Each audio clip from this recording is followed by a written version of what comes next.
Proses evakuasi dan pengangkatan puing runtuhan bangunan pondok pesantren Jumat pagi dilanjutkan dengan menggunakan ekskavator breaker setelah sebelumnya menggunakan crane. Alat berat ini difokuskan untuk memecah balokan beton besar yang ada di runtuhan.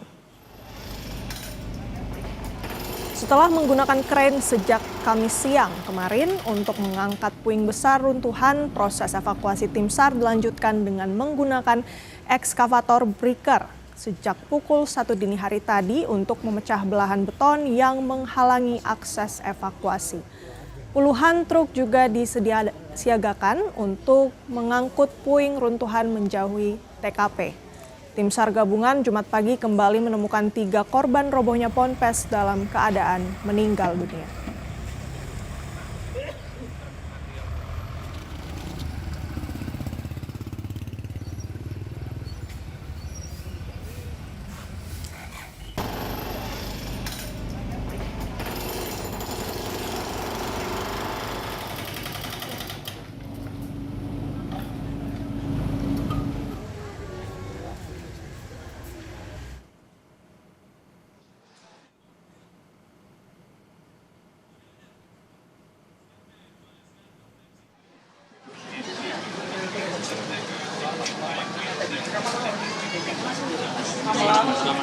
Sudah ya?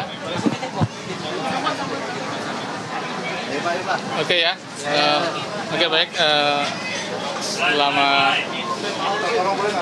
Selamat sore rekan-rekan semuanya. Bahwa sampai dengan sore hari ini kami akan menyampaikan sampai dengan sore hari ini ya terkait dengan pencarian para santri yang tertimpa musibah runtuhnya bangunan pesantren.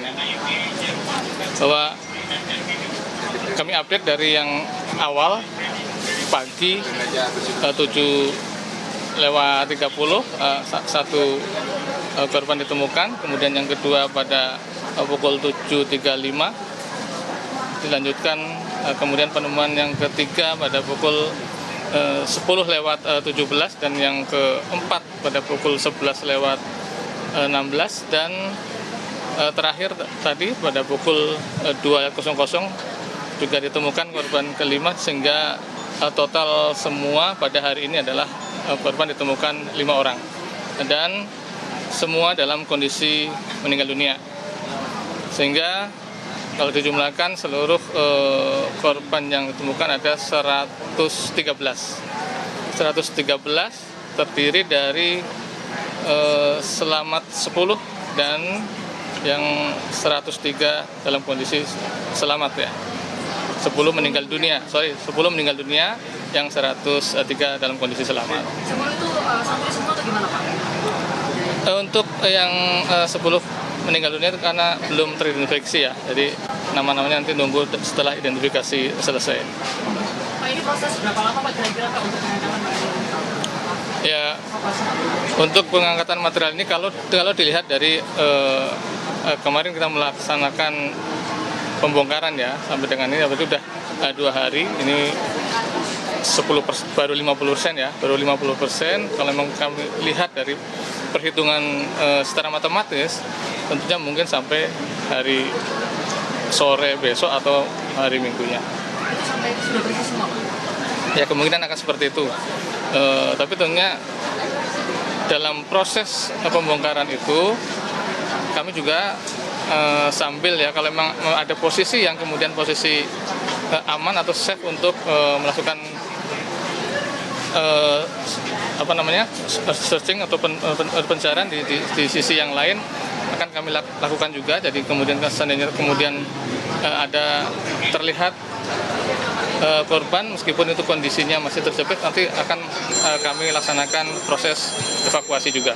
Tapi standarisasinya Pak dalam pembongkaran ini memang harus pelan-pelan kayak gini Pak? Gimana? Maksudnya standarisasinya itu memang harus pelan-pelan kayak gini ya? Sudah ada SOP-nya khusus kayak gini Pak ya? Ya, secara teknis memang ada bagian tersendiri ya. Saya nggak bisa menyampaikan secara teknisnya, prosesnya itu harus seperti apa. Tapi yang jelas ada teknisnya tersendiri untuk pembongkaran tersebut. Karena memang bahwa gedung ini, yang reruntuhan ini adalah dia menyambung ataupun ada sambungan ke bangunan-bangunan di sampingnya. Jadi mungkin ada teknis tersendiri dan itu ada timnya sendiri yang tahu persis dengan hal tersebut. Secara tingkat kesulitan apa perbedaannya apa sih Pak dengan melakukan proses manual yang kemarin sudah berlangsung Pak? Ya, sangat berbeda ya. Kemarin memang kita mengevakuasi atau melaksanakan evakuasi kepada korban-korban yang memang kondisi hidup ya. Kondisi hidup, pertama di samping memang lokasinya itu ada di bawah reruntuhan yang paling bawah atau di gedung lantai bawah, di mana space pencarian itu cuma beberapa sentimeter sehingga kami harus merangkak dalam pencarian. Kemudian tentunya rawan sekali untuk runtuh kembali, posisi masih bangunan utuh, otomatis sangat riskan untuk kembali, sehingga perlu kehati-hatian, apalagi itu adalah korban yang memang masih kondisi hidup. Itu pun kami bertahap kan waktu itu untuk membuat lifetime-nya itu lebih lama ya.